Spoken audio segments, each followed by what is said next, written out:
looking at right now? Well, they're trying to capture all the forensic evidence that's going to be useful to them to determine, how sophisticated the device was, whether or not they've seen similar devices in the past.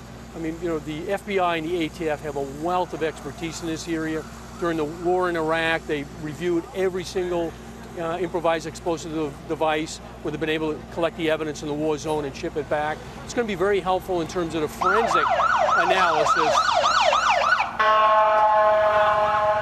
Just to tell you, this is the type of thing we've seen all morning here. We've seen convoys, National Guard driving by, SWAT teams. I don't believe that's what this is. There are police motorcycles right now and buses that are being transported. They've been using somewhere. buses here because literally there's so much personnel on the ground, there's so many different arms to this investigation that they're ferrying them around in buses and giving them police escort so they can get where they have to get. Obviously, it's a sign of the urgency, it's progress. The bombs, when people are talking about them, we're like, well, it exploded, what could it tell? Truth is, everything, right? Every bomb tells a story. Absolutely right. Other people look at it as rubble.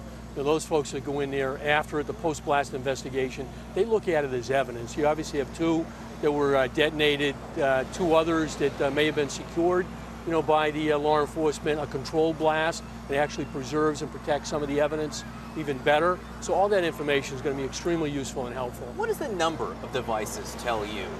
Two that went off, probably two others that didn't go off, so you're talking about four, maybe more now. What does that say?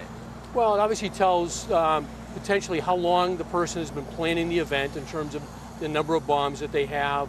It might determine how sophisticated one is compared to the other. They're going to look at the component parts to see if they can trace where some of those parts come from.